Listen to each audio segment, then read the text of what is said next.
No. No. Okay. Two cash. Ugh, two cash. What's generally considered business casual means you're not wearing a tie. Which you satisfied on that one. Yeah, indeed so. My dad's view of business casual is that you're not wearing a suit. But those times have changed. Business casual is you're wearing nice clothes, but presumably not sweats, but depends upon the business you're talking about. Yep. Yeah, I gotta go home and get after class. Oh gosh, it's late. Fashionably late as usual. Would be fashionable. All right, so we last left off with alternating currents.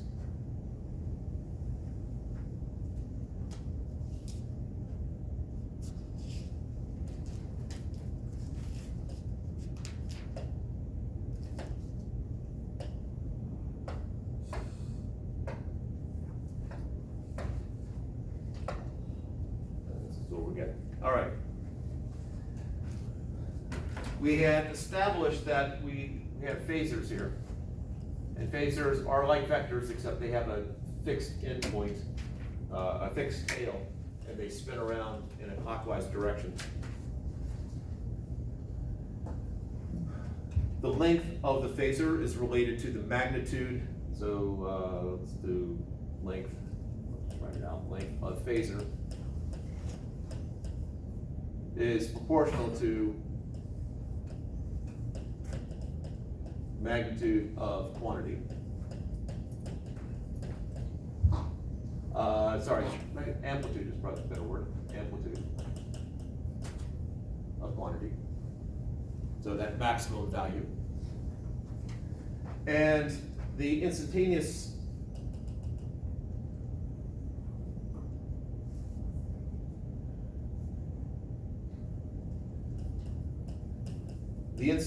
value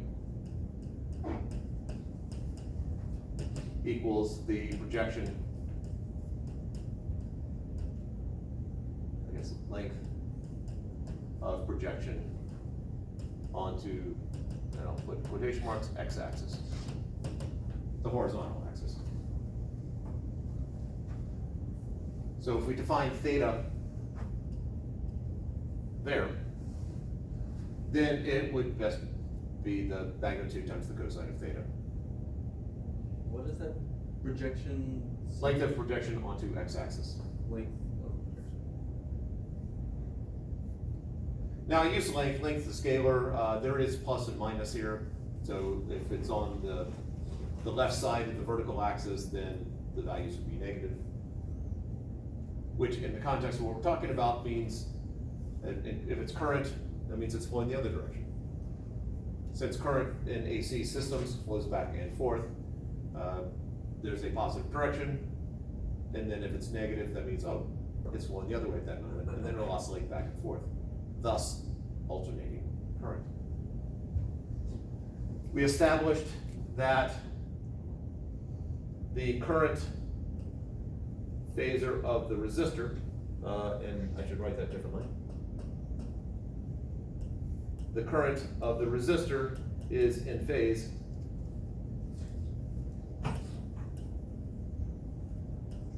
with the voltage phasor of the resistor.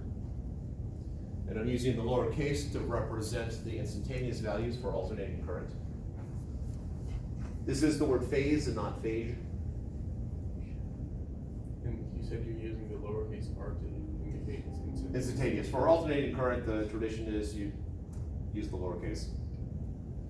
And also for voltage, for whatever reason, I don't think I've ever seen the delta in front of the V when talking about voltage for alternating current.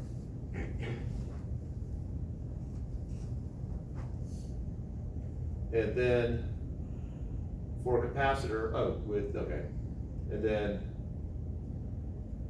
the current across a capacitor lags the voltage across the capacitor by 90 degrees. So it's behind, like it's behind in that, like by, it's behind by pi over 2 when the first one's going. Yeah, so if this were the voltage of the capacitor, then the current phasor would be down here.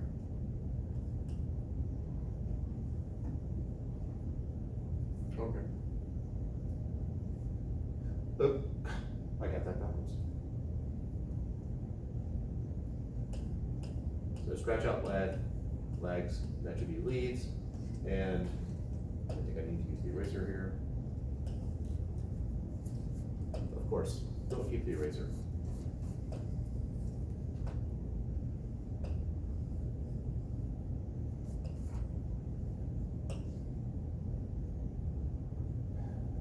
So the current lead, so if that's capacitor, that would be the voltage. Okay. And I'm gonna put the capital letter here to represent, the capital letter represents the magnitude. So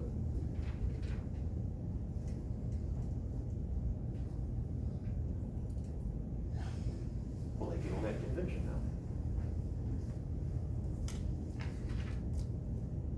Yeah, I'm using capital letters. That's good.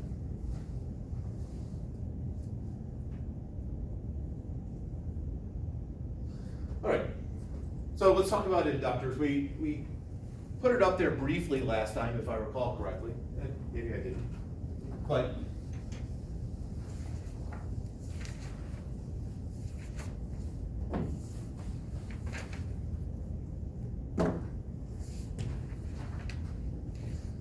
so I got my AC power supply. I have an inductor in it. An inductor has an inductance of L, and this has some maximum value of, well, the voltage from the power supply is going to be equal to epsilons of naught cosine of omega t plus phi.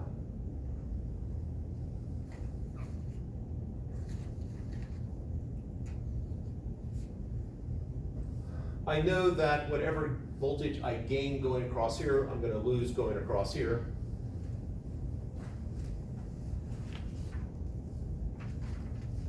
And I'm suddenly second guessing my minus signs here.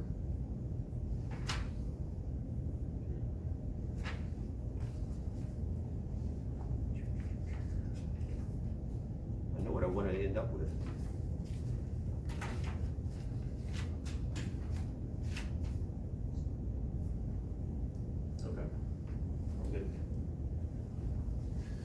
So I know that I have some sort of voltage across the power supply plus the voltage across the inductor's got to be 0. I gain going across one, I lose going across the other. And so this is going to be the voltage across my power supply minus L times the change in the current over the change in time. And we derived that in class. O equals 0. They read too many student papers.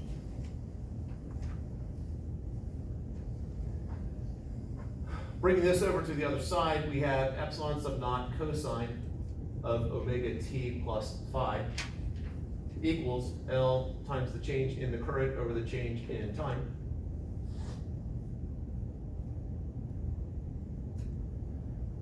I can divide both sides by L, so I'll get epsilon sub naught over L cosine omega t plus phi is the change in current over the change in time.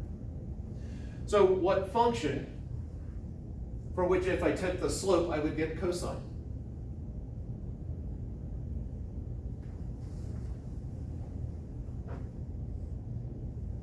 So if this is my current across the inductor, first time graph, and I know that the slope of it is going to be equal to epsilon sub naught cosine omega t.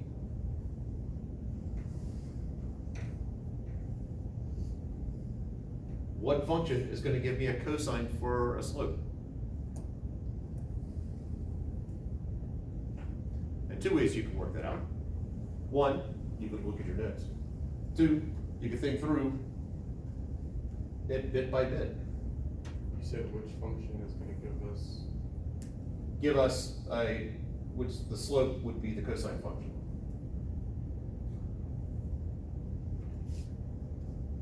so are you looking for something like sine, cosine, or negative Yeah, sine? something like that.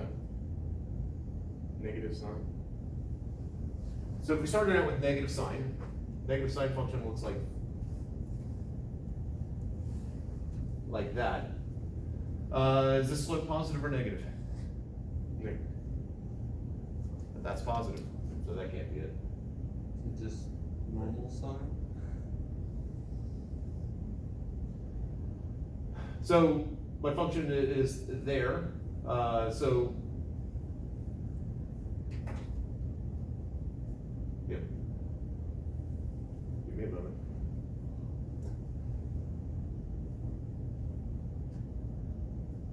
Still feel like you got minus sign in the wrong spot.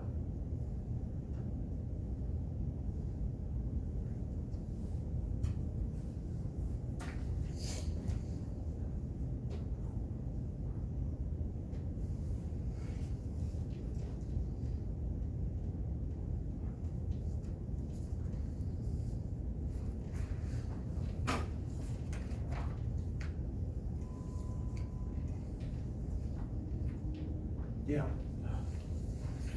There's a bit right there that in my head, traditionally, I keep glitching on. It's a matter of what's meant by leads. So, all right, so that would be my current. This is my voltage right here.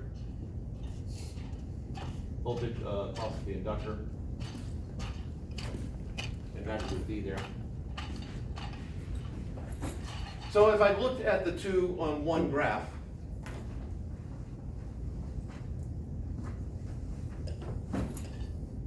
I have my voltage looking like this. I have my inductance looking like this. So when time is equal to 0, I'm at a peak for yeah, this is my horrible graph. Wow. I'm gonna be doing something similar to this later on, so I appreciate the rehearsal here.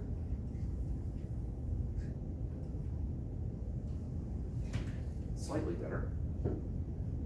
So when time is equal to 0, this is my current and this is my voltage. My voltage is at a peak, and then at basically pi over 2 later, that my current is peaking. And so my voltage leads. So for an inductor, the voltage of the inductor leads the current. Or, since we're talking about an EMF,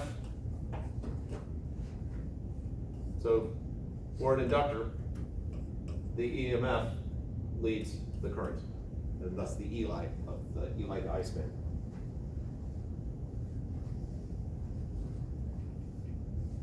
And by the way, the student who told me about Eli to I span is a memory trick is also the person who owns that camera or that phone. Just tying it together. That's not your phone? No. The student lent it to me shortly before the pandemic shutdown. And then I emailed her later and I said, well, when do you want to pick up your phone? And I never heard back from her. So. And she gave you the password? What? She gave you the password? Yeah. That was her backup phone. She used just for taking pictures. That's I couldn't make long distance calls on it. That's the story you're telling the camera. But really, Yeah. a lab experiment went wrong. And that's the remnants of what. Don't want to see her again. So, what does the E stand for? E for EMF, voltage. Are you sure that is? And I is just current. Yeah. All right. all this is well and good, let's put it to some use.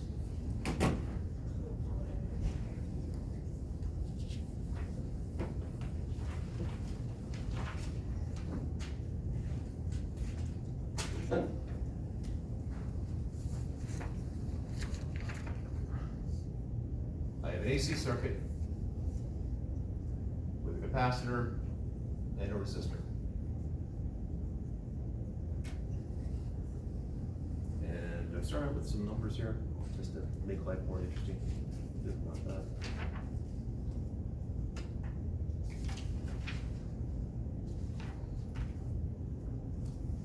Nope, I just keep it generic. So this is a RC series circuit. RC because there's a resistor and a capacitor in it, and series because they're in series. We're going to analyze this using phasors. So I have objects in series. What is going to be the same for all of them? Voltage. Oh, the current. Yes, it's the current. If you think through it, the voltage sums and losses have to be equal to 0 going around a circuit.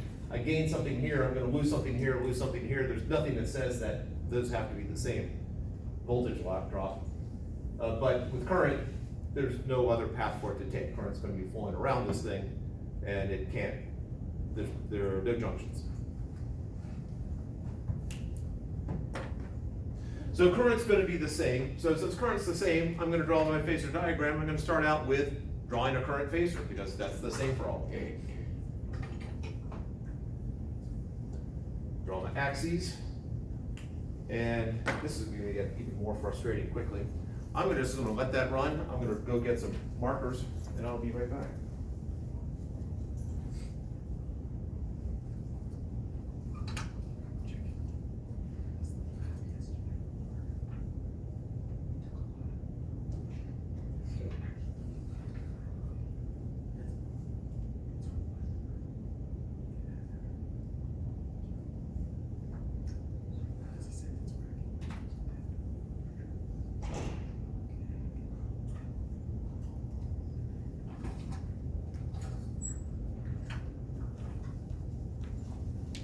All right.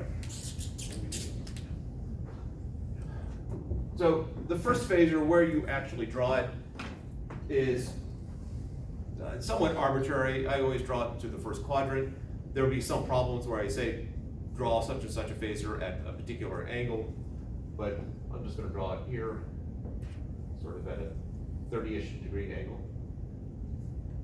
And I'm going to label it, I got I sub C, I sub R, I sub DS. Because they're all the same phasors. 3 different phasors all on top of each other moving at the exact same angular, with the exact same angular frequency, or moving at the exact same angular speed or velocity. Now we bring in the other stuff. For a resistor, and check the notes if you don't remember. For a resistor, the voltage phasor, where does that lie in relation to the current phasor for a resistor? On top right. Okay? So I'm going to draw it now. Whether it's longer or shorter is up to you. Typically, the second one I draw on top of it, I'm going to draw shorter. So I'm just going to draw. And that is the voltage phasor for the resistor.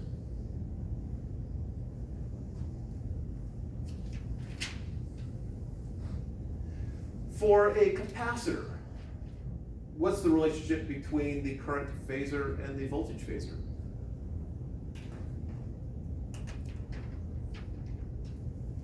The current phasor is 90 degrees ahead of it. All right. Since the current phasor is 90 degrees ahead of it, I'm going to draw my voltage phasor for capacitor right there. That's a 90-degree angle.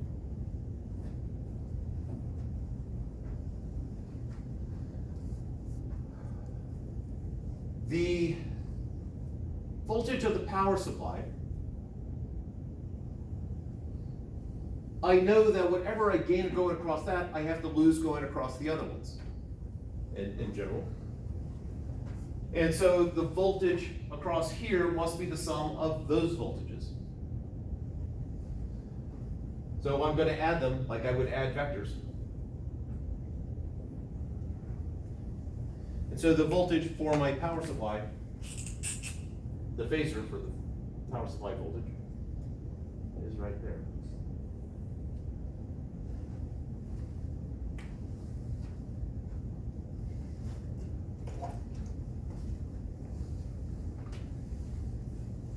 So all of these are going to be spinning with the same angular frequency, maintaining this. I mean, they're now locked for this particular problem, and now they're going to just all be spinning together. We can take it one step further, which we will. Now, because VR and VC are perpendicular to each other, basically to find the magnitude of epsilon sub naught, I'm using Pythagorean theorem. That this is basically a rectangle, and I can, that length right there is VR, and that length right there is VC. What I'm getting towards is I got Pythagorean theorem going on. I know that epsilon sub naught, sure, why not, squared equals VC squared plus VR squared.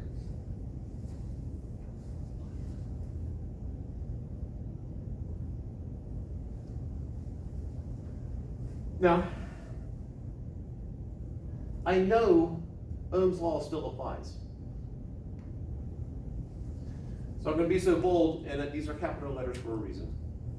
I know that VR is equal to the current going across R times R.